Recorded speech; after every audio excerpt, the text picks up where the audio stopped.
რუსთავის მერმა დავით ჯიქიამ და კომპანია რუსთავის წყალის გენერალური დირექტორის მოადგილე სერგო ბაღდასაროვმა მარნეულის მუნიციპალიტეტის სოფელ ილმაზლოს ტერიტორიაზე კომპანია რუსთავის წყალის მიერ შესრულებული სარეაბილიტაციო სამუშაოების მიმდინარეობის პროცესი დაათვალიერეს. რუსთავის მერის სამუშაოების მიმდინარეობის ხარისხს პირადად გაეცნო და კომპანიის წარმომადგენლებისგან დეტალური ინფორმაცია მიიღო. ქალაქის მკვებავ წყალსადენზე სარეაბილიტაციო სამუშაოები უკვე 2 თვეზე მეტია მიმდინარეობს. უკვე შეიცვალა ხრამი ილმაზლოს მწყობრიდან გამოსული 300 მეტრამდე მონაკვეთი და ქალაქის იაღლუჯის რეზერვუართან დამაკავშირებელი 270 მეტრის სიგრძის მაგისტრალური წყალსადენი. გარდა ამისა, კომპანიას დაგეგმილი აქვს ქალაქის ხრამის სათავე ნაგებობასთან დამაკავშირებელი 23 კილომეტრიანი მონაკვეთის სრული რეაბილიტაციაც, რისთვისაც ინვესტიცია უკვე გამოიყო. სარეაბილიტაციო სამუშაოების გამო ქალაქის მოსახლეობას სასმელი წყალი დღეს არ მიეწოდებოდა.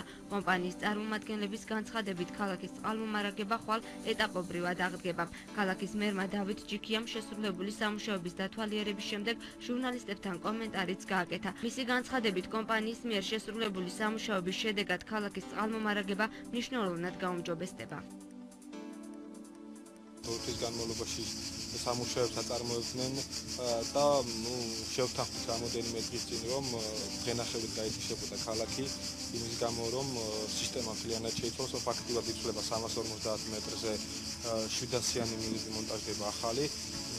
ფაქტიურად დღენახევის შემდგომ უკვე მიწოდება ქალაქს გაიზრდება, დაზიანება ესეთი იყო ზოგადად აქ მე რაც ინფორმაცია მაქვს, რომ ქალაქს საკმაოდ დიდი დანაკარგი ჰქონდა, ანუ ვერ ღებულობდა იმ რაოდენობით წყალს, რაოდენობითაც სათავედან მოედინება. აქედან გამომდინარე, ამას პლუს გორის ქუჩაც დაახლოებით 200 მეტრამდე შეიცვალა. საბოლოო ჯამში ქალაქს გაუმჯობესდება წყლის მოწმიწოდება. პირველი პრობლემა ის არის, რომ დაზიანებული მილი თავისთავად იწვევს იმას, რომ შეიძლება გათიშვის დროს შეერიოს სხვა მინარევი და ადამიანები დაიწამონ და ამის პრევენცია ხდება ეს ერთი. გარდა ამისა, მეორე ის არის, რომ ზოგადად მიწოდების ხარისხი გაიზრდება და როდესაც კომპანია არის შემოსული და გთავაზობს მოსახურებას, ერთ-ერთი მოსახურებაც არის ის, რომ ისაც გაწვის იყოს რაღაც მიზი ხარისხიანი.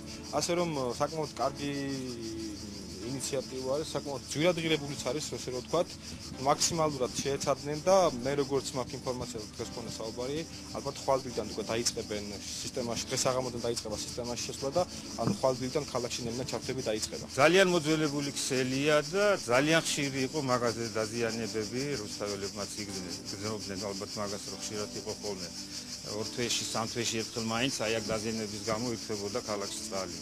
ეხლა მივახციეთ იმას, რომ 300 მეტრიანი მონაკვეთი იცვლება 2 ეტაპად, დღეს სრულდება პირველი ეტაპი, ანუ დიდხანს რომ არ შევაჩეროთ ქალაქს კვება წყლით, ერთი ეტაპი შესრულდება დღეს და მე ახლო მომავალში შესრულდება მეორეც და რა თქმა უნდა, ამით უფრო სტაბილური და კარგი გახდება რუსთავის წყალმომარაგება და გარდაქმნა.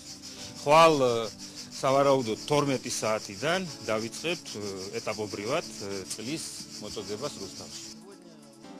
ჩვენ დღეს აქ საკმაოდ მასშტაბურ სამუშაოებს ვაწარმოებთ, რათა რუსთავის უწყვეტი წყალმომარაგება უზრუნველყოთ. ამ ქსელზე დაზიანებები, როგორც ჩემთვის ცნობილია, საკმაოდ ხშირად იყო და შესაბამისად ქალაქს წყალმომარაგების კუთხით პრობლემები ექმნებოდა. სამუშაოების დასრულების შემდეგ ვფიქრობ, რომ რუსთავში მსგავს პრობლემების თავიდან აცილებას შევძლებთ.